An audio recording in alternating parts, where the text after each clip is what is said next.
Vidéo très rapide que j'avais pas prévue donc dimanche. Il y a beaucoup d'actualités, donc je sais cette information depuis 2 jours et puis j'en avais déjà parlé, qu'il y aura une baisse donc du tarif réglementaire pour les particuliers de 14%, alors ça devait être même 9, donc c'est de vrai. Donc on va voir quelle va être la répercussion, surtout que Tempo va être impacté, mais d'une manière on va dire négative, puisqu'il devrait y avoir une augmentation, c'est-à-dire que la Cour des comptes de mémoire avait expliqué que celui-ci n'avait pas suivi, on va dire, les augmentations. On l'a bien vu en fait, c'était pas un pourcentage, mais c'était plutôt en centimes.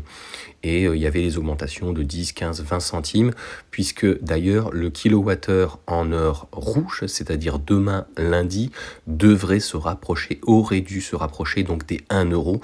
Donc ce qui fait que le Tempo, et j'ai déjà fait une vidéo dessus, j'ai eu un commentaire hier d'un imbécile, il m'a dit voilà, c'est très bien, c'est super. Oui, ça reste intéressant pour certaines personnes, c'est pour ça que ça reste marginal, hein. C'est pour 600 000 personnes actuellement, et il y a peu, c'était 500 000 foyers. Ils avaient un objectif d'ailleurs de 2 à 3 millions de foyers. Donc je ne sais pas combien en France il y a de millions de foyers, hein, on doit être à peu près 15 à 20 millions. Donc ça reste quand même très très très très faible, et moi je vais commencer à regarder un petit peu la concurrence. Je sais que vous m'avez parlé d'autres fournisseurs qui sont donc dans le privé, ça y est, j'ai plus du tout les noms. Donc clairement, avec déjà une baisse, si on avait une baisse environ de 14%, l'heure creuse, heure pleine repassera en dessous de 20 centimes en heure creuse, sachant que les heures creuses, heures pleines vont changer. Donc si on a des heures creuses en pleine journée, je vois encore moins l'intérêt, donc je pourrais pas non plus, comme vous ou d'autres, nous recharger en pleine journée, et puis morceler en 2 parties. Et puis il y a donc comme je t'ai dit, donc la baisse donc de l'heure pleine aussi, donc qui est à 27 centimes actuellement, donc ça voudrait dire à 23, 24 centimes, donc à peu près, encore une fois, parce qu'on n'a pas les chiffres encore exacts. Donc on va laisser passer ce jour rouge lundi. Mardi, on va, je pense, se taper un jour blanc. Et puis, qu'est-ce qu'on va avoir d'autre? Eh bien, écoute, on verra. Là, je pense que c'est fini pour le mois de décembre. Ils essayent de nous refourguer le maximum de jours rouges au niveau donc de Tempo. Ça a été vraiment les pires, parce qu'au final, avec le photovoltaïque, ça ne permet pas d'amortir, dans la mesure où, même avec un petit peu d'ensoleillement, c'est les jours les plus courts.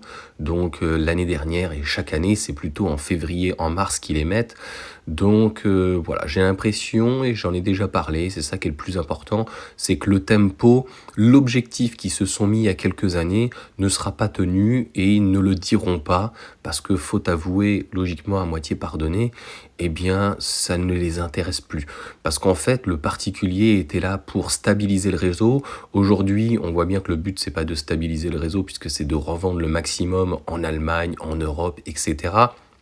Et puis c'est surtout que le réseau, il va être en fait stabilisé grâce au nouvel EPR de Flamanville, mais c'est surtout grâce, ça fait peut-être sourire certains qui parlent d'escrologie, mais du photovoltaïque, éventuellement l'éolienne, et puis donc les gigapacks de chez Tesla, qui au fur et à mesure donc s'installent dans nos départements, dans nos régions, et qui vont venir donc stabiliser le réseau. Donc on n'aura plus besoin en fait du gueux particulier qui voilà, on appuie sur un bouton la veille et puis on lui dit là, faut que tu fasses attention, mon bonhomme. Donc je pense que ça va être de moins en moins attractif, intéressant, et grossièrement, ça sert à rien de se saigner un jour comme ça, en plus en pleine fête de Noël, où on est obligé de se dire aujourd'hui on mangera pas chaud, donc voilà, on passera sur le micro-ondes ou quoi que ce soit, quoi. Allez, sur ce, bon dimanche à tous, profitez bien pour ceux qui regardent la vidéo, donc on va dire en direct ce jour-là, et puis pour les autres qui reprennent la vidéo un petit peu plus tard, eh bien bonne journée, bonne soirée, et puis on refait un point. Je pense, je vais faire une vidéo bilan au 1er janvier, je pense, sur le kilowattheure du Tempo. Je suis de mémoire à 19,20 centimes, donc on est vraiment juste. Donc s'il augmente de 10, le Tempo, et que l'heure creuse, heure pleine baisse de 14, je vois plus l'intérêt, très concrètement, surtout avec, dans ces cas-là, un kilowattheure, les jours rouges, en heure pleine, à bientôt 1 euro, quoi. Allez, ciao à tous.